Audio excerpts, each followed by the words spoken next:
Assalamualaikum warahmatullahi wabarakatuh.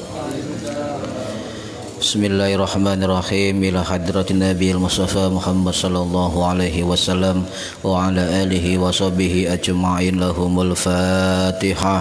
A'udzu billahi minasyaitonir rajim. Bismillahirrahmanirrahim. Alhamdulillahirabbil alamin arrahmanir rahim maliki yaumiddin. Iyyaka na'budu wa iyyaka nasta'in. Ihdinas siratal mustaqim. Siratal ladzina an'amta 'alaihim ghairil maghdubi 'alaihim waladdallin. Rabbi ighfirli wa liwalidayya amin. Hadiyatan minna ila masyayikhina wa li muallimina wa li murabbi rohina wa liman ajazana, khususan ila musannif kitab Wasiyatul Mustafa al-Imamul Muhaqqiqin wa Zubdatul Arifin Syekh Ahmad Sya'rani, Syekh Abdul Wahab Asy'arani wa usulihim wa furu'ihim wa aswajihim wa dzurriyyatihim wa ahli silsilatihim wa muridihim wa muhibbihim wa jam'iyyatihim radhiyallahu anhum syaulillahi lana wa lahumul Fatihah. A'udzu billahi minasyaitonir rajim. Bismillahirrahmanirrahim. Alhamdulillahirabbil alamin arrahmanir rahim maliki yaumiddin.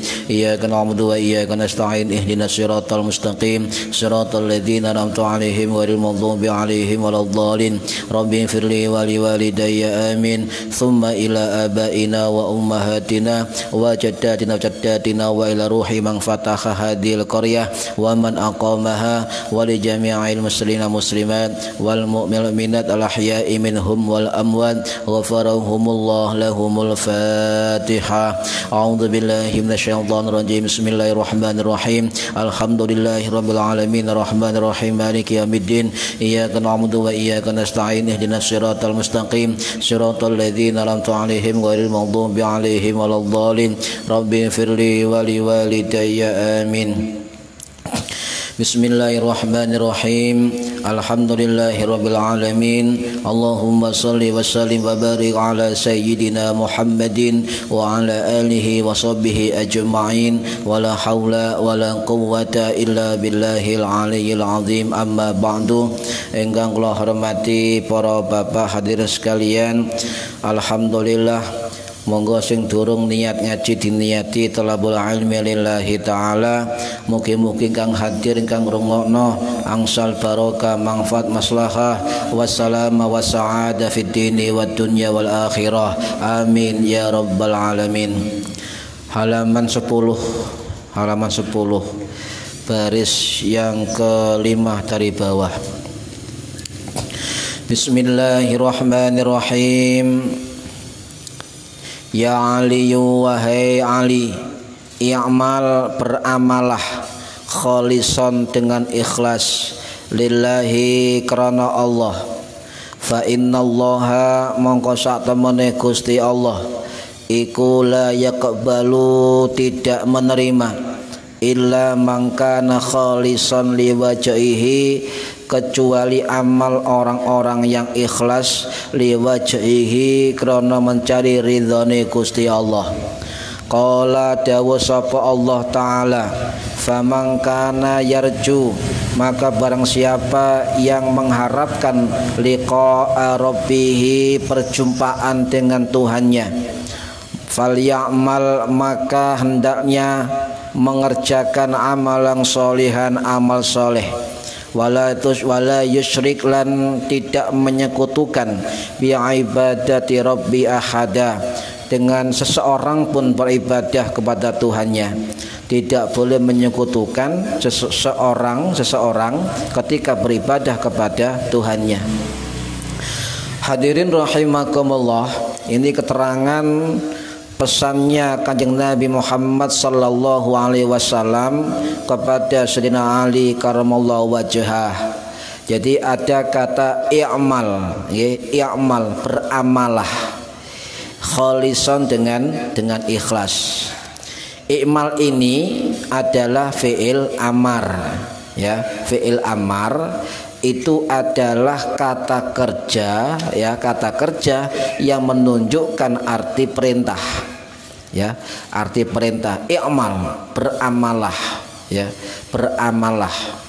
Nah, di situ ada dhamir mustatir, ya, kata ganti nama yang terkandung atau tersembunyi atau mustatir, yaitu anta. Yang dimaksud anta ini adalah Sayyidina Ali karamallahu wajhah. Para hadirin ingkang minulya, di situ ada i'mal khalison, ya, beramallah dengan ikhlas lillahi, karena Allah. Nah, kalau kita sudah mengucap lillah atau lillahi ta'ala karena Allah, maka itu berarti perbuatan apa saja, baik perbuatan lahir, perbuatan batin, amal wajib, amal sunnah atau amal mubah terkait dengan ibadah kepada Allah, juga terkait dengan berhubungan dengan masyarakat sehari-hari, ya, asal bukan perbuatan dilarang dan juga bukan perbuatan yang merugikan, baik hukum agama maupun hukum negara, maka semua dipersembahkan untuk Allah. Jadi panjenengan ngelakoni apa wae amal soleh, amalan solihan, amal soleh di masyarakat, ibadah masyarakat, sosial, perjuangan apapun, itu harus diniati lillahi ta'ala. Boleh, tetapi tidak boleh kemudian kita pamrih, ya, baik pamrih duniawi atau pamrih ukhrawi. Contohnya dan pamrih ukhrawi itu ketika kita berjuang atau ibadah itu minta balasan dari Allah, ya benar ada balasan, tetapi jangan kemudian kita puas dengan amal ukhrawi kita. Oh, aku sering wiritan, aku sering zikir, aku sering manakib, aku sering solawatan, loh delon aku. Lah ini amal ukhrawi, tetapi karena tidak lillahi ta'ala, akhirnya tidak dapat apa-apa. Ini yang dimaksud, ya. Jadi amal kita semua itu harus dikembalikan kepada Allah, ya. Jadi kalau kita sudah mengucap lillahi ta'ala, maka konsekuensinya itu adalah kita persembahkan terbaik untuk Allah. Ini konsekuensinya begitu. Sampai sholat usolli fardhu dhuhri arba'a raka'atin, dan seterusnya, terakhirnya lillahi ta'ala, sampai berarti persembahkan sholat zuhur terbaik untuk Allah, mempersembahkan yang terbaik untuk Allah. Ini konsekuensi lillahi ta'ala, ya. Baik sampeyan amal sunnah, amal wajib atau amal mubah, itu orientasikan kepada Allah. Jadi hati ini, ya, hati ini itu menyandarkan hanya kepada Allah, sepenuhnya hanya kepada Allah. Tidak dilakukan sak karepe. Saat ini kan kata, ya, orang yang wis lillahi ta'ala gitu kan, tapi yo pasif lillahi ta'ala, gak lapo-lapo, sementing lillahi ta'ala. Iku gak lillahi ta'ala, itu males, ya.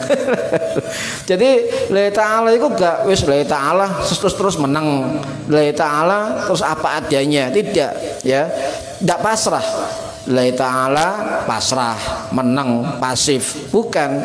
Tapi kalau sudah lillahi ta'ala, maka kita harus berikhtiar semaksimal mungkin, berusaha semaksimal mungkin, totalitas hanya untuk Allah.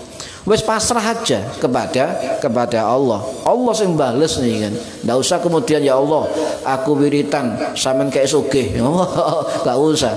Sing jomblo ya ngono, ya Allah, mari selawatan, bojo ya Allah, bojo ya Allah. Kayaknya on arep-arep nang Gusti Allah nih ya. Kecuali sampean memang minta khusus ya kepada Allah. Lah, ono sing takon, doa apa yang sekiranya singkat, padat, jelas, dapat semua? Ada enggak? Lah, aku bingung. Donga sing jelas, padat, singkat, dapat semua. Bingung aku. Donga apa ya? Akhirnya ya ono ae. Ya, tulisan apa? Bismillahirrahmanirrahim. Nggih diwaca ping 3 gak ambekan. Bismillahirrahmanirrahim. Allahumma inna nas'aluka komplit, komplit, komplit. Amin ya robbal alamin. Ini komplit oleh kabeh. Wong njaluke sembarang kalir, padat, jelas dan singkat. Ya komplit. Allahumma inna nas'aluka komplit, komplit, komplit. Ya, ini malaikatnya bingung, opo iku dimaksud. Ini gitu, nggak sementing istiqomah, nggak sementing istiqomah. Nah, para hadirin ingkang menel ya, di situ ada kata lillah, ada lafaz apa isim zat Allah ya, lillah. Kenapa lillah? Dibaca lillahi sebab ya lillah itu artinya bagi Allah, untuk Allah. Di situ ada huruf jar di awal kata Allah, apa? Li. Ya, li. Kalau ada kata li ya, maka mengkasrohkan kata setelahnya sehingga lillahi, itu lillahi ta'ala. Ya, itu adalah disebut dengan isim majrur atau jar wa majrur. Lillah belajar nahwu ndek-ndekan ya. Lah, lillah itu ternyata dalam Al-Qur'an disebut sebanyak 149 kali di 145 ayat. Berarti kata lillah ini penting mengingatkan untuk kita semua ketika beramal soleh, ketika beribadah kita harus orientasi kepada Allah, hanya untuk Allah. Nah, pernah Mbak Maimun Zubair itu dalam ceramahnya itu menjelaskan tentang lafaz jalalah. Apa? Lafaz Allah. Kalau kita menyebut lafaz jalalah berarti lafaz Allah ya, lafaz Allah. Nah, lafaz jalalah maksudnya apa? Ma'luh. Apa itu? Yang disembah, yang diibadahi oleh kita semua, yaitu Allah. Ya, jadi lafaz Allah ini luar biasa. Itu terkumpul semua asma Allah, terkumpul semua sifat-sifat Allah di dalam lafaz jalalah. Allah ya. Allah. Ya, coba kita hilangkan ya dengan lillah, lillahi, hanya untuk Allah. Kita bagi Allah. Coba linya dihilangkan menjadi Allah ya kan, lillahi. Coba linya dihilangkan menjadi Allah ya. Lah, kalau Allah coba lam yang pertama dihilangkan menjadi lahu ya, baginya menjadi lahu ya. Lah kemudian lahu lamnya dihilangkan menjadi hu ya, menjadi hu. Nah, ya ini penting. Kenapa? Karena hu ini ada orang mengatakan zikir hu. Apa dasare? Gak ono faedahe. Lho, coba tak jelentrekno tentang ini biar paham sampean. Pemane sing zikir Allah. Nah, ini jadi ngerti ya. Ya, zikir Allah. Iki zikire ismul haq. Zikir ismul haq lek diamalno iku fadilahnya iso dadi tenaga dalam. Lek istiqomah ya. Nah, kalimat hu ya hu itu memang zikir hu itu isim dhamir muttasil ya. Isim dhamir muttasil ya. Tingkat singkatan yang ada faedahnya. Hu itu bukan kemudian orang mengatakan itu zikir apa gono faedahi ya. Nah, coba tak terangkan dalam kitab Al-Ibris ya. Al-Ibris itu adalah karangannya Syekh Abdul Aziz Ad-Dabbagh, ulama sufi sing wafat tahun 1717 Masehi. Nah, beliau mengatakan dalam kitabnya bahwa kata hu itu harokat dhammah ya, hu ya, hak dhammahu berharokat dhammah berasal dari kata huwa ya, kata huwa. Lah, hu ini menurut beliau itu kalau dikatakan di luar dhamir muttasil, itu kata beliau ada dalam bahasa Suryani. Bahasa Suryani salah satu dari asma Allah. kalau dalam bahasa Suryani hu itu adalah salah satu dari asma atau nama Allah ya. Jadi boleh kita menzikirkan hu. Nah, ada keterangan dari riwayat Ibnu Hibban rahimahullah, ulama hadis yang wafat tahun 965 Masehi ya, itu meninggal di Afghanistan. Dalam kitab Sahihnya beliau menceritakan dalam bab zikrul istihbab lil mar'i ayyakuna lahu min kulli khair ya, beliau mengambil riwayat dari sahabat Abu Dzar Al-Ghifari radhiyallahu anhu yang wafat tahun 652 Masehi. Nah, Abu Dzar ini mengatakan ya, mengatakan Nabi pernah bersabda, ya Aba Dzarrin, wahai Abu Dzarrin, arba'atun suryaniyuna adamu wa syithu wa ahnuhu wa huwa idrisu wa huwa awwalu man hatta bil qalami wa nuhi. Wahai Abu Dzarrin, ini kata Nabi ya, ada 4 nabi yang berasal dari bangsa Suryani. Arba'atun suryaniyuna. Siapa?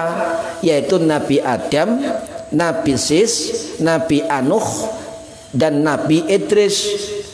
Wa huwa awwalu man khatta bil qalami, dan Nabi Idris alaihissalam ini adalah orang yang pertama kali menulis dengan pena. Menulis dengan kolam, dengan pena, dan juga Nabi Nuh. Jadi artinya dari riwayat Abu Dzar Al-Ghifari ini, Nabi bersabda ada 4 nabi yang berasal dari bangsa Suryani, dan bahasanya juga disebut bahasa Suryani. Ini bahasa kuno, ya. Ini juga ada riwayat di dalam Syekh Abu Nuaim Al-Isfahani dalam kitab Al-Hilyatul Auliya fi Tabaqatil Asfiya yang wafat pada tahun 1083 Masehi. Jadi menurut ada riwayat begini, bahasa Suryani itu bahasa kuno, bahasa kuno ya. Kemudian pecah menjadi bahasa Ibrani, dan dari Ibrani pecah ke berbagai bahasa, termasuk bahasa Arab ya. Nah, perubahan ini itu setelah banjir bandang, banjir besar Nabi Nuh, yang kemudian dimulai oleh anaknya yang bernama Yafis bin Nuh, berubah bahasanya.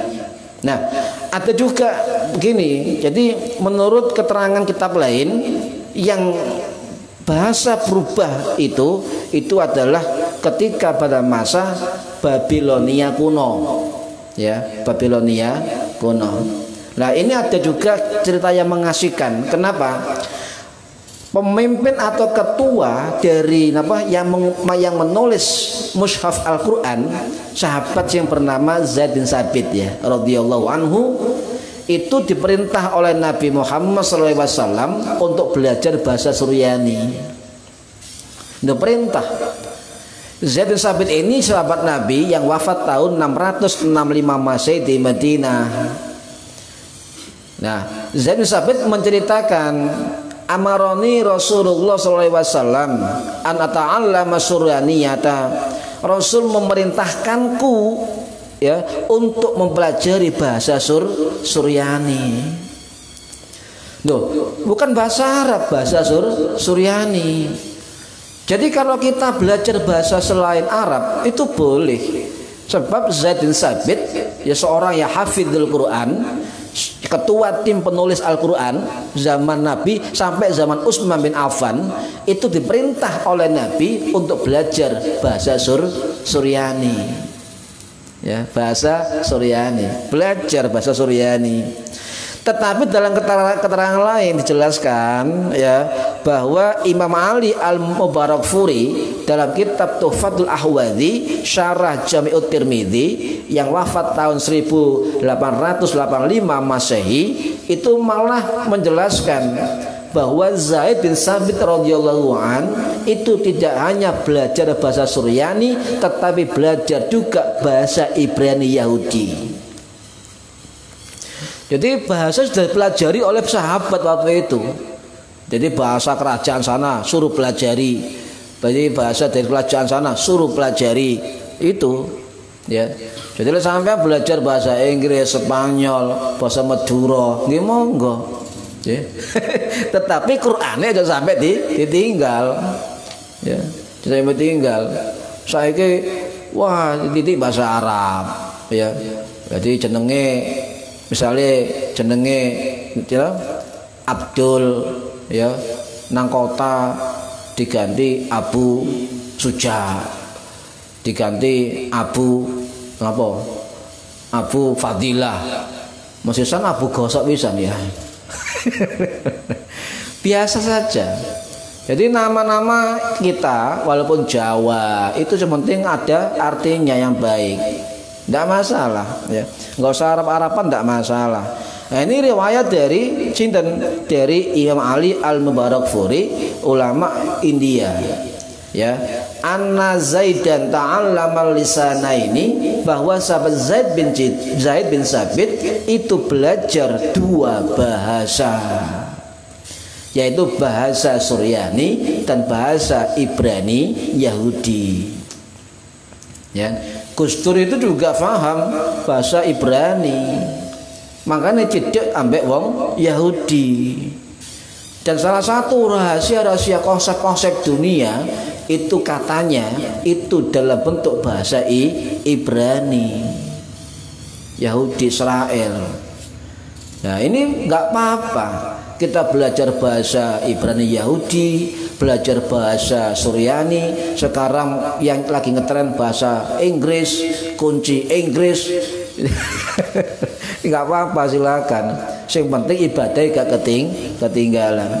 Nah ini kenapa kok belajar dua bahasa? Ya, dijelaskan bahwa liihtiyajihi ila dzalik. Karena waktu itu memang dibutuhkan.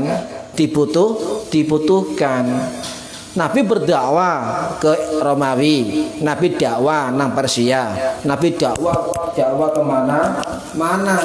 Itu butuh terjemah, butuh orang yang bisa bisa menerjemahkan bahasa setempat. Jadi nggak apa-apa kita belajar bahasa dalam rangka memang dibutuhkan di dalam peningkatan kualitas kita dan peningkatan kualitas dari kehidupan kita. Paham ya? Nih, jadi anaknya belajar Inggris ya nggak apa-apa, tapi Al-Qur'annya diajar sih, nih. Ngopas Inggrisnya pinter, Al-Qur'ane gak pinter. Ini keliru. Qur'ane dhisik diajari, hadis diajari, akhlak diajari, ya silakan untuk belajar apapun seperti bermanfaat. Lah, balik nang zikir huwa tadi, zikir hu itu adalah dhamir muttasil ya, yang maknanya tetap kepada Allah. Kembali kepada Allah seperti dhamir muttasil yang ada dalam ayat kursi, man dzalladzi yasfa'u 'indahu illa bi'idni. Loh, man dzalladzi yasfa'u 'indahu illa bi'idni. Ini sama. Loh, kemana? Kalau memang hu itu dari kata huwa, kemana wawunya? Kok jadi hu saja, kan begitu? Kok menjadi hu? Lah, kita harus membuka kitab-kitab para ulama yang ahli nahwu.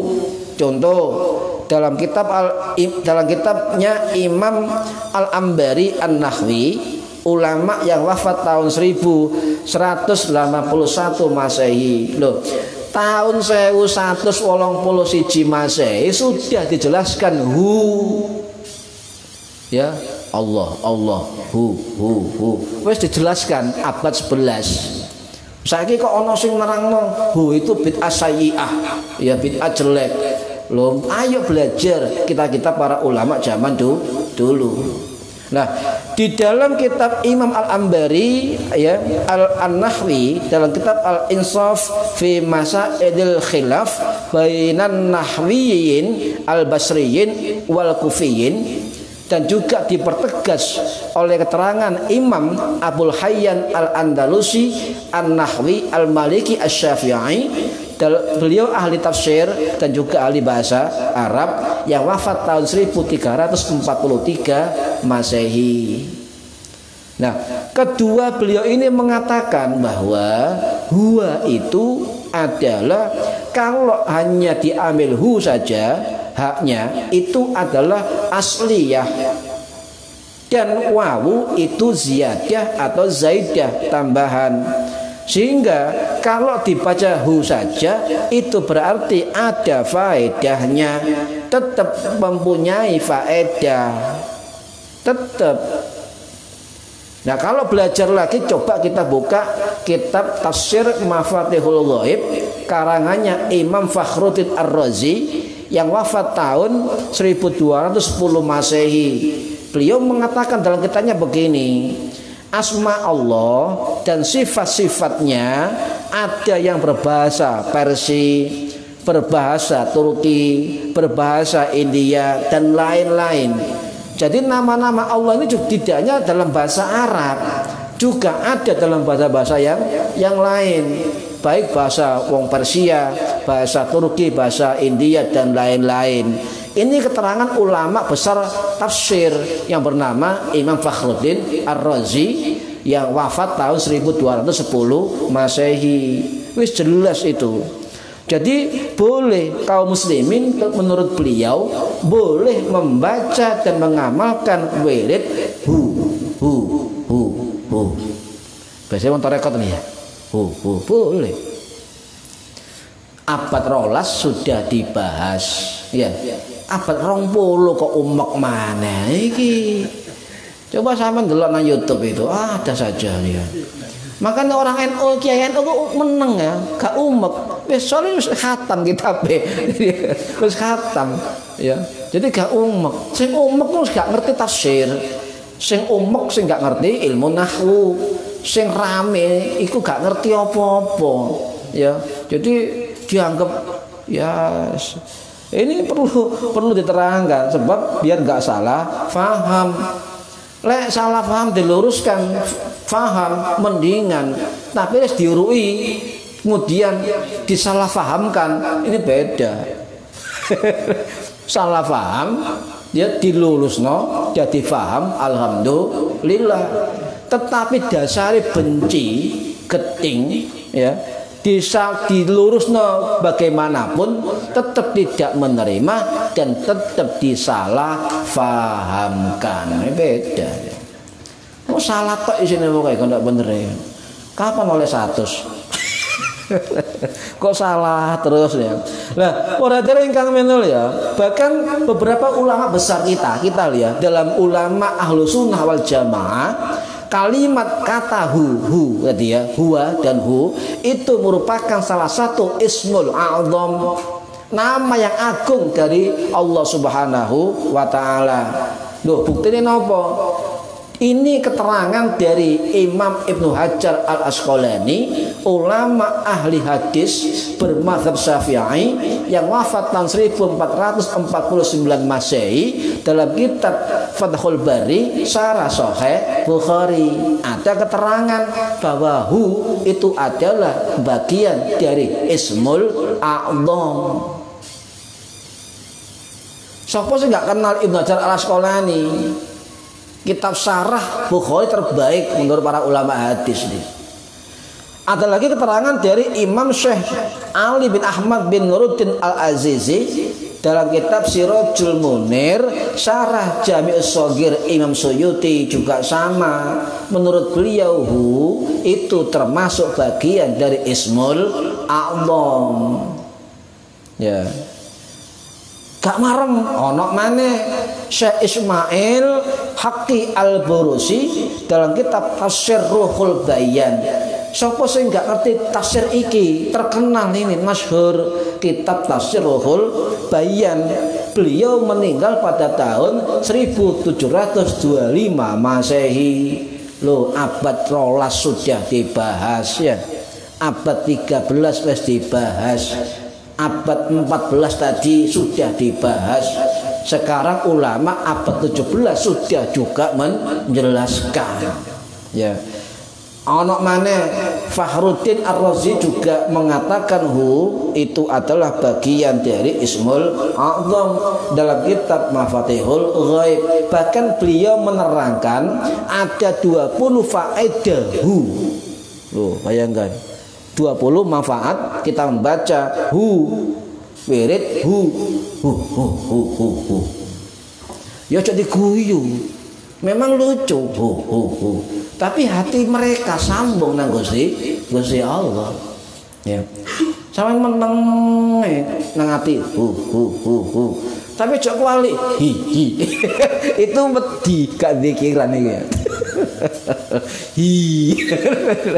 Ya, iku aja kayak hi. Nah, para hadirin ingkang minulya, ya. Jadi balik maneh ya wis tak jelasno gamblang ya Mang ya. Balik maneh ya. Duh, memang zikir hu ini adalah kebiasaan orang tarekat, orang sufi. Ya memang contoh ya Ibnu Athaillah As-Sakandari As-Sadzili sing ngarang kitab Al-Hikam ini ya. Itu yang wafat tahun 1309 Masehi di Kairo. Dalam kitab Lataiful Minan beliau mengatakan zikir hu boleh. Sopo sing enggak kenal ambek Ibnu Athaillah sing aran Al-Hikam. Beliau zikirnya hu. Ya, jelas dalam kitab Lataiful Minan. Ada lagi kitabnya Tarekat Qadiriyah yang namanya salah satunya kitab Fuyudatur Rabbaniyah yang dinisbahkan kepada Imam atau Syekh Abdullah Al-Ajami yang wafat tahun 1321 Masehi. Lo abad 13 wis dijelasno. Ya, saiki abad piro? Abad 20 wis umek kae ya. Ya jelas sampean, sampean zikir Allah hu. Terus ono ustaz nerangno apa kono faedahe. Terus sampean kurang sinau, kurang ngaji, percaya wis gak zikir maneh. Ya iki kita tak terangkan ini. Ya. Ono maneh ulama sing zikir hu. Ya Syekh Jardir Al-Khalwati ya ulama sufi besar yang wafat tahun 1786 Masehi. Juga hu Syekh Saleh Al-Ja'fari yang wafat tahun 1979 Masehi juga zikir hu. Ulama tarekat Cirebon Aba Umar Habib Umar bin Yahya Cirebon yang meninggal tahun 73 yang lalu itu juga membolehkan ya. Kemudian pertanyaannya, ulama besar itu pengarang kitab juga, ya kan? Juga ahli sufi, juga ahli fikih, bahkan juga membuat kitab fikih. Apa kemudian kita simpulkan mereka gak ngerti makna hu? Wah ngawur ya. Pasti mereka paham betul tentang makna hu. Mereka juga hafal Quran, ahli hadis, ahli sufi, ya kan? Ini pasti mereka paham ya tentang bagaimana zikir hu. Nah, ini nama Allah yang agung kembali kepada dhamirnya kepada Allah. Jadi amalan hu itu boleh, tetapi menurut guru saya kalau zikir seperti itu harus ada gurunya. Cek paham. Kak diawur ae. Nang gondon dindi hu. Ngopi hu. Ya, adus hu. Wah iki gak wiritan kendeng. Ini harus ada gurunya. Bagaimana letak zikirnya, posisinya di mana, ya kan? Bagaimana untuk menyelami, untuk memahami agar bisa sambung zikirnya itu juga harus punya guru. Ini para hadirin rahimakumullah, kalau ingin lebih detail lagi bisa kok kita membuka kitab Jam'ul Jawami karangannya Syekhul Islam Syekh Taqiyuddin ya Imam Taqiyuddin As-Subqi, itu ulama yang wafat tahun 1355 Masehi. Loh, siapa sih nggak kenal Imam Taqiyuddin As-Subqi? Kenal semua kalau memang dia orang-orang yang sering membuka kitab para ulama. Kitab Jam'ul Jawami ini masyhur Jadi beliau juga ahli hadis, beliau ahli tafsir, beliau ahli fikih, beliau ahli usul fikih, beliau ahli bahasa Arab, beliau ahli sastra, lengkap. Ya. Gelarin apa? Syekhul Islam Imam Taqiyuddin As-Subki, atau sering kita sebut dengan Imam As-Subki. Ya, paham ya? Nah, yang penting paham ya. Nah, balik malih tadi ya, itu kitab ini adalah i'mal khalisan, beramallah dengan ikhlas ya. Nah, kalau kita beramal dengan ikhlas ya, maka ini adalah bentuk pembuktian kita kepada Allah. Kalau kita ngomong lillahi ta'ala, bukti nang Gusti Allah. Kalau betul-betul lillah ya, nyambut gawe ya, itu lillah. Sampai berangkat dari rumah ya, bismillah ya Allah, bismillah, niat ingsun nyambut gawe nafkahi anak bojo lillahi ta'ala. Diniati boleh, diorientasikan, dikembalikan kepada Allah. Tetapi kalau sudah menyebut lillahi ta'ala, maka nyambut gawe sampean kudu temenan, nggak salah-salah. Wong sampean nyebut Allah ya, nggak main-main. Lillahi ta'ala harus dibuktikan. Jadi kenapa? Karena kita hamba Allah ya, diberikan terbaik kepada Allah. Jadi harus ikhlas. Gak ikhlas, belajar ikhlas ya, ikhlas. Tetapi hati-hati pada hadirin, sebab apa? Orang yang ikhlas atau ngomong ikhlas atau sudah mencapai derajat mukhlisin, orang-orang ikhlas, hati-hati, jangan nyaman dengan kondisi keikhlasan itu. Kenapa? Karena kita tetap waspada dan hati-hati, karena orang yang ikhlas, orang beramal itu pasti diuji. Pasti diuji sampai istiqomah, diuji nantinya. Keturun, akhirnya keturun tangi-tangi, us keliwat gak wiritan maneh ya. Kemudian istiqomah salat duha, moro-moro ono acara, akhirnya males maneh. Itu pun godaan orang-orang yang ikhlas, termasuk orang yang istiqomah, godaan ya, godaan. Sebab Allah sudah ngiling nonton kita sedaya. Alladzi khalaqal mauta wal hayata liyabluwakum ayyukum ahsanu amala wa huwal azizul ghafur. Ya, bahwa yang menjadikan mati dan hidup kita ya, supaya dia menguji kamu. Loh, liyabluwakum ya, ayyukum ahsanu amala, siapa diantaramu yang lebih baik amalnya. Diuji, tetap diuji. Wong biasa ya ono ujiane ya, wong sugih ya ono ujiane, wong melarat ya ono ujiane, wong alim ya ono ujiane ya, duwe jabatan ya ono ujiane. Nun sewu, saya aku takon, kira-kira akeh endi wong sing lulus ujian dikei kesengsaraan ambek wong sing lulus ujian dikei kenikmatan akeh endi? Sing gagal akeh endi? Ayo. Orang yang diberi ujian kesengsaraan, kesulitan ya, dengan orang yang diuji dengan kenikmatan, yang gagal banyak mana?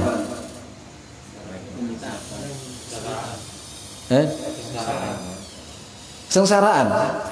Banyak uang melarat bertahan hidup, sukses. Tetapi banyak orang yang diberi nikmat, kemapanan, banyak yang gagal. Loh enggak? Jabatan tambah dukur, harusnya nikmat loh kan? Nikmat, tambah dukur jabatan, tambah merendah, harusnya tambah api. Tetapi lambat laun tambah kendor, tambah korupsi. Contoh ya, diuji kemapanan, diuji kenikmatan. Berarti apa? Orang yang diuji dalam posisi sengsara, posisi sulit atau musibah, ya lebih banyak gagal orang yang diberikan kenikmatan. Tambah sugih tambah pelit, oke enggak ya? Tambah sugih tambah pelit, tambah sugih gak tahu berjuang, singitan, ya oke. Itu gagal. Ya, banyak orang yang nggak punya, tetap mau berjuang, tetap belum beribadah, tetap belum ngewangi, tetap belum sosial, tetap belum macam-macam, sukses. Tetapi ketika diberi kemapanan, tambah singitan, wedi, wah, aku duit luas kalong. Nah, bener ndak? Ayo, saya tak baleni, agendi. Ayo, ayo agendi. Akeh yang gagal ketika diberi ujian kenikmatan. Ya, ini ujian kenikmatan itu dari dalam pandangan manusia, wah enak, sugih, ini dan sebagainya. Pandangan sampean, tetapi pandangannya Allah, liyabluwakum ayyukum ahsanu amala. Tak uji awakmu ini. Ini sing terbaik amalnya. Ini diuji, tidak lepas dari ujian, tidak lepas. Ya. Contoh sampean diberi nikmat, wis sampean diberi lah, nikmat gak akeh-akeh. Misalnya sampean nyambut gawe terus kan, kata leren. Sukses enggak? Mari kan nyambut gawe ini. Sampean kemudian cuti sak minggu misalnya. Lah apa enak omah? Coba. Kowe tambah merorot. Tambah males, betul gak? Tambah males, tambah ngene, tambah ngono. Ya ngopi ya senengan itu gagal ya. Diberikan nikmatan. Jadi dalam pandangan manusia beda dengan pandangan Allah, beda jauh. Jadi kalau kita melihat orang iku nek enak ya nikmat ya sampai dongakno muga-muga ya barokah ngoten. Cek gak ana ati geting kon ati loro kalau sugih misalnya ini ya muga-muga sugih ini barokah. Ndonga ini bayar enggak? Enggak bayar. Kok wangel nemen lho ya. Betul enggak? Wangel nemen. Ya. Iku sedakoe, iku Pak Haji itu sedakone ben Jumat iku juta-jutaan nang masjid. Sampai kan duwe, coba ada dua kemungkinan. Mana? Sudah sik muncul. Ujian ini. Hati-hati. Menang-menang sugih. Sedekah jutaan diomong-omongno. Iya ngerti lah sugih. Nah ini. Mek ngene teluang ya Allah. Moga-moga kula saged niru ya Allah. Moga-moga amal tiyang niku barokah. Amin. Coba sampean ndonga iki mendina. Coba mendino, hati halus, gak keras, ya gak keras. Ana wong gak duwe, ya muga-muga ndonga. Ojo ngene sampean, pancene melar. Ya Allah, wong sugih sedekah dilokno, gak duwe gak sedekah ya dilokno. Benere kecil ya apa? Memang manusia kalau bener. Mek ndonga ngene to ya Allah muga-muga tiyang niku dikei rezeki kata barokah wal afiat. Amin. Ati iki lho. Gendonga mendina coba sampean. Ndonga ku zikir. Ndonga sama dengan zikir kayak menyebut Allah dalam hati kita. Itu ujian. Ana kanca munggah pangkat nang pabrik. Kok gak aku ae kerjane ngono ae kok dipilih. Coba sering gak ini pandangan sampeyan ngono tapi BE bosen duwe penilaian liya. Lah itu apa kita doakan ya moga-moga jabatane barokah. Ngono tok lho gak bayar cek angel jane.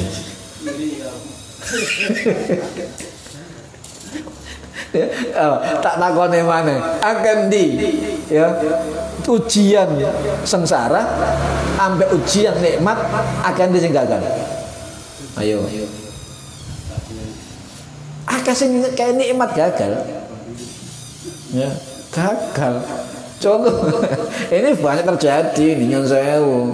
Jadi hati-hati ya. Makanya wong Jawa iku lek sampai nanti ya pasti kan, Bu, pamit Bu, tenun dia sekolah. Hati-hati. Pak, berangkat kuliah hati-hati. Bu, kate luar kota numpak bis hati-hati. Nyabrang hati-hati. Sing nyabrang sekele kok hati diceluk ya, ayo. Nah ini dimaksud begitu. Wong biyen itu hati ini luar biasa. Gak ono wong tua bu aku nang luar kota numpak bis jok lali nak sekele sik. Kan biyen numpak sekele sik, mosok ndase sik akrobat. Tapi kok hati. Coba sing duwe anak pasti kan pasti ya. Hati-hati le ya. Hati-hati ya. Pasti hati. Apa cak selamat? Berarti ini adalah maksudnya supaya hidup kita memperhatikan hati kita supaya selamat fid dini wa dunya wal akhirah. Ini was lewas hati dileboni keting pak bendino keras hati ini. Ya sungguh ini. Contoh sampean gak seneng wong bendino mikir wong iku wae, ayo. Betul gak? Nang pabrik sampean gak seneng si A si B, budal kerja pikiran. Tuas ketemu ya apa ya gitu. Akhirnya gak nyaman ya. Betul ya? Nggak nyaman. Pengawas itu kurang ajar. Ini gak nyaman. Bismillah, budal bismillah ya. Nah ini ya leseng duwe ibu nyun sewu ya. Duwe ibu sik sugeng sesat kumpul ya. Minta doa ya ke orang tuanya. Ngomong sewu deh ibu ya, ngomong sewu. Nah, para hadirin yang kami mulia, jadi balik malih bahwasanya Allah tidak akan memberikan kenyamanan kepada orang yang diberi apa kenikmatan. Kok ngono, kok enak begitu. Cara wonge kok enak. Ya. Ini nah hati makanya Imam Ghazali niku dawuh ngilingno halakan nasu kulluhum illal ulama. Setiap manusia akan binasa kecuali orang yang berilmu. Ya. Wa halakal ulama kulluhum illal amilin. Dan akan binasa para ulama kecuali orang yang beramal. Akan binasa orang yang berilmu kecuali orang yang beramal. Wa halakal amiluna ya kulluhum illal mukhlisin dan akan binasa orang-orang beramal kecuali orang yang ikhlas. Wal mukhlisuna ala khadrin azim dan orang yang ikhlas kata Imam Ghazali apa tetap waspada dan hati-hati. Oh. Ya kan? Eling ambek Rangga Warsita Jayabaya. Apa ya? Wong sing apa? Wong sing eling wong sing selamat, wong sing eling lan waspada. Lu aku curiga iki Jayabaya iki njoko kitabe Imam Ghazali iki. Ya bener kan? Ya. Jadi wong sing ikhlas beramal itu diperingatkan Imam Ghazali hati-hati. Waspada. Lho. Ya, waspada dan hati-hati. Persis ambek apa?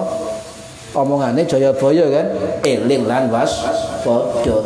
Kalau betul Jayabaya mengambil dari kutipan Al-Ghazali atau kitabnya Imam Ghazali berarti luar biasa. Ya, sufi. Tasawuf ya.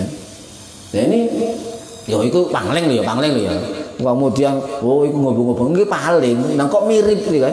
Cuma bahasa Jawa kan. Kalau bahasanya Ghazali kan kulluhum ya wa halakal amiluna kulluhum illal mukhlisin wal mukhlisuna ala khadarin azim. Eling lang waspada. Lho persis. Ya, persis. Berarti kalau ini mirip dengan Al-Ghazali eling waspada berarti sama dengan hikmah para ulama tasawuf ya. Ini para hadirin rahimakumullah. Lah, makanya jangan merasa aman ya. Jangan merasa aman, hati-hati. Wong lek nyaman, aman ya, iku tambah guys apa-apa. Lu temenan. Lek nyaman diganggu titik langsung ya. Soalnya kan terlalu nyaman. terlalu nyaman.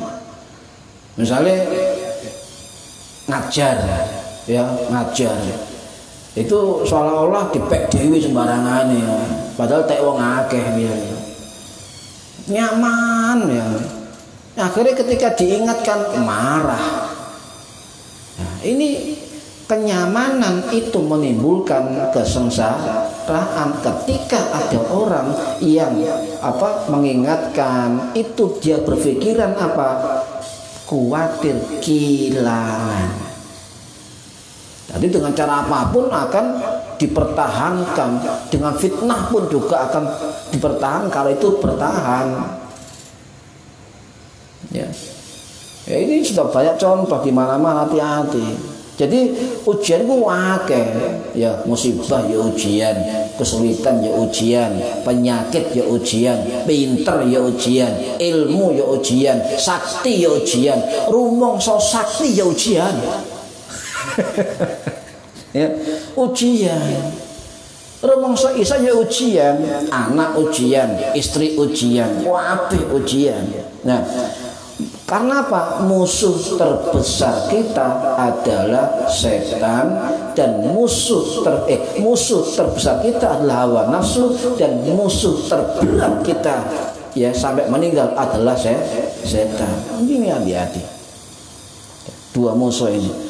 Segala cara digodok, dihalangi dan sebagainya.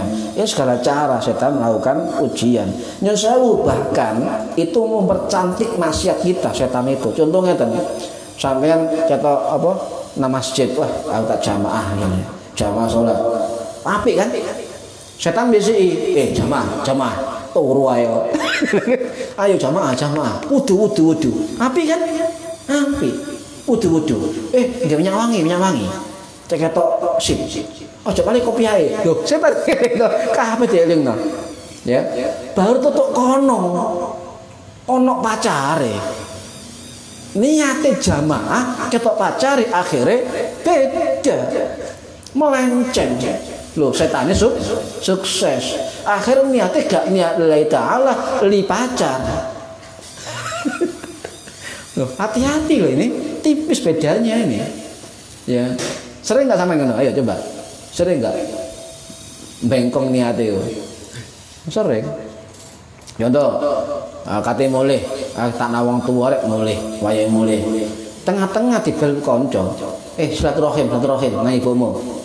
Nang ati oke, jadi kan. Silaturahim. Kados silaturahim dibel kanca, kringi ngopi, Bro. Coba. Jadi setan itu ayo silaturahim, aduso, ayo mandi, kan gitu. Sebentar dipanaskan, ya sarapan sing apik, ya siap-siap silaturahim. Wes siap ganteng karek berangkat, ditelepon kancane. Ngopi, Bro. Oh, main ceng mana? Sering nggak itu? Sering. Jadi beda tipis loh, hati-hati. Jadi setan itu mempercantik kemaksiatan, mempercantik niat, dibelokkan. Paling pinter, ya paling pinter. Makanya wong geting, ya lek ana wong sing elek jahat, kaya setan. Padahal gak karo bentuke setan. Padha karo wong ngerayu wong wedok ngoten. Wajahmu kayak rembulan bersinar di malam hari. Sing gak ngerti bulan seweneng bersinar, padahal cedhek bolong-bolong bulan ini. Bener nggak? Bolong-bolong bulannya, gak bersinar. Anak ini bulan ini kan ya, gitu. Nah itu perhatian kamu ya, hati-hati. Setan ini memang ya, tugas setan memang menyesatkan. Ya, qala rabbi bima ahwaitani la uzayyana lahum fil ardi wa la ughwiyannahum ajma'in. Jadi kalau Tuhan sudah menghukumi aku sesat, ya, maka mereka akan juga disesatkan. Nah, ini tugas setan. Nah, jadi musuh nyata kita adalah innahu lakum aduwwum mubin, ya, inna syaitana lil insani aduwwum mubin. Jadi setan itu adalah musuh nyata bagi manusia.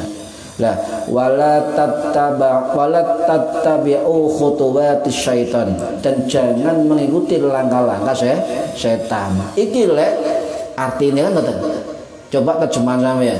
Wala tattabi'u khutuwatis syaitan innahu lakum aduwwum mubin. Kan begitu. Nah, coba dibedah. Sing dimaksud khutuwatis syaitan itu apa? Langkah-langkah setan. Al-khutuwat dalam bahasa Arab itu maksudnya adalah langkah nyata ya untuk sebuah perbuatan. Jadi khutuwat syaitan itu adalah langkah-langkah setan, bentuknya jamak. Jamak bentuknya dari kata al-khutbah. Kalau jamak berarti banyak tahapan, banyak cara, banyak strategi, banyak bujuk rayu setan. Nah, lek wong gampang dibujuk rayu, gampang maksiat, berarti itu watake setan. Ini wong ketiba muring-muring kaya setan. Malah sing ini, ojo aku gare muring-muring. Lah aku muring-muring karo setan. Ini malah piye? Masih gak muring-muring karo setan. Ini jadi langkah. Jadi dimaksud al-khutuwat ya, al-khutbah ya itu adalah rencana matang. Jadi khutuwat syaitan itu adalah setan punya langkah-langkah yang konseptual, yang matang dengan pemetaan yang rinci. Setiap orang digoda dengan kemampuan penggodaannya beda. Mas Gun digoda setan beda caranya, karena setan punya khutuwat syaitan tadi. Banyak cara, banyak langkah, banyak pendekatan. Setan godha Mas Wafan sing durung rabi, beda. Ya. Itu banyak godaan, banyak cara. Ini rencana. Jadi masing-masing orang itu beda. Setan untuk langkah strateginya bagaimana itu berbeda. Ya. Jadi ini para hadirin, ada satu sosok yang luar biasa yang tidak bisa digoda setan. Satu sosok yang tidak bisa dan setan tidak mampu untuk mengalahkannya. Ya, ada. Qala rabbi bima ahwaitani la'uzayyinanna lahum fil ardi wa la'ughwiyannahum ajma'in illa ibadaka minhumul mukhlisin. Jadi orang yang tidak bisa digoda, dikalahkan oleh setan adalah illa ibadaka minhumul mukhlisin, orang-orang ikhlas. Ini ayat Quran Al-Hijr ayat 39-40. Jadi setan ngomong dengan Gusti Allah ya, ngomong dengan Gusti Allah dewe, aku gak iso nggoda ya, tak kudo kabeh, semua akan saya sesatkan illa ibadaka minhumul mukhlisin, kecuali orang sing ikhlas ya. Makanya pesannya Kanjeng Nabi ini tadi i'mal khalison kan gitu, beramallah dengan ikhlas lillahi, karena Allah la yuqbalu, dan tidak akan pernah menerima. Kenapa? Yuqbal kalau kata apa nih? Yaqbal ya. Yaqbalu itu fi'il mudhari ya. Fi'il mudhari itu artinya senantiasa. Jadi kalau la yaqbalu, tidak akan pernah menerima. Ngoten, diartikan. Apa amal kita kecuali amal yang ikhlas ya. Amal ikhlas, kecuali amal yang ikhlas. Ini para hadirin rahimakumullah ya. Jadi ada kata-kata liwajihi, karena mengharap ridhonya Gusti Allah. Liwajihi itu artinya memang wajah, tetapi di dalam pemaknaannya itu adalah keridhaan, semata-mata mencari ridhonya Gusti Allah ya. Makanya kudu ridho, ikhlas. Terakhir begini, apa sih bedanya ridho ikhlas itu ya? Ikhlas itu adalah kita niat memberikan sesuatu. Ikhlas, sholat, kan memberikan ibadah. Kita ibadah kepada Allah, memberikan yang terbaik kepada Allah, sedekah dan sebagainya. Pokoknya sesuatu yang mau kita berikan itu terkait dengan ikhlas. Soalnya ono sing ilang dikekno wong. Ya, contoh sampai misalnya nang masjid mushola jamaah, mulai jamaah sandale hilang. Sandale hilang. Yakin akeh mau ngomong ini, aku ikhlas sandalku hilang. Iku keliru. Keliru. Sebab sampean budal salat gak niat nyumbang sandal. Ya kan? Niat salat. Nah kalau misalnya malah sembahyang sandalnya hilang, ya ojo pasrah, tetep ikhtiar goleki kono, takon wong kono goleki, lek wis gak ketemu baru itu namanya ridho. Ya sudah, fakta hilang, sudah selesai. Ya, aku ridho ya Allah dengan hilangnya sandal saya. Lo sudah, hati kita nyambung nang Gusti Allah. Gusti Allah, oh tak ganti cok khawatir. Itu bedanya. Ya, jadi lah sandal hilang sampai niat, kecuali sampai jamaah mushola nyumbang sandal ikhlas.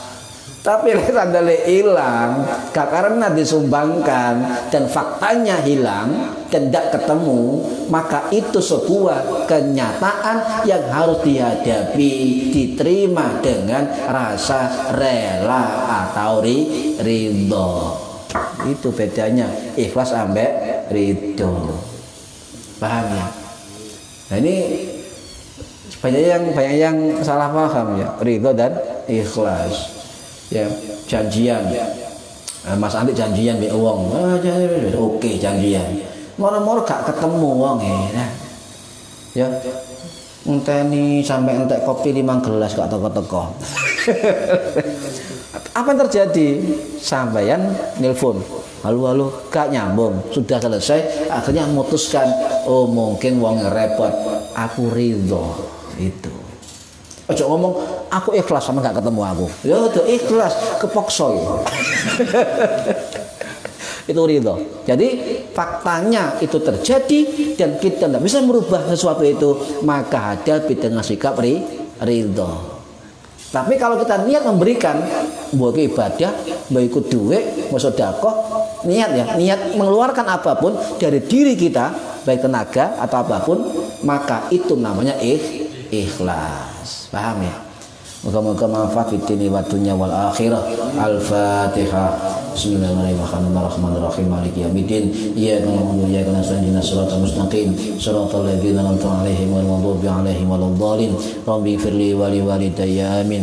A'udzu billahi minasyaitonir rajim. Bismillahirrahmanirrahim. Allahumma shalli 'ala Muhammadin rabbil alamin. Allahumma 'allimna 'ilmal Qur'an wa 'allimna 'ilma la ilaha illallah wa 'allimna min ladunka 'ilman nasiru bihi kamilal mahya Allahumma sholli ala sayyidina Muhammadin sholatan taj'aluna biha min ulama'ikal mukarramil mu'azzamin wa ta'udzu barakatuha alaina wa ala auladina wa ala dzurriyyatina wa ala ahli baitina wa ala jamil muslimin wa ala alihi wa sallim ajma'in walhamdulillahi rabbil alamin wallahu a'lam bissawab. Assalamualaikum warahmatullahi wabarakatuh. Astaghfirullah Rabbal baraya. Astaghfirullah minal khataya.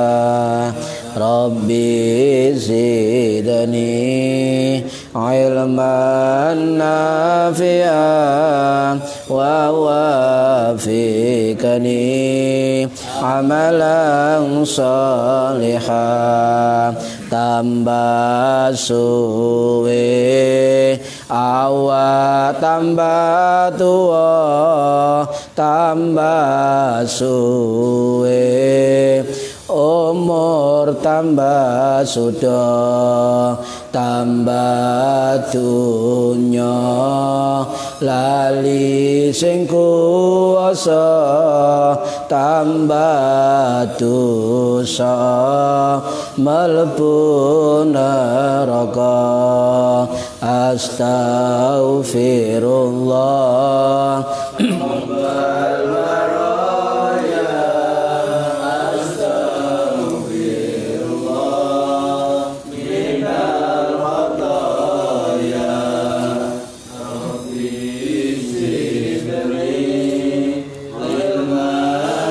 nafi'an wa wafiqni amalan salihah.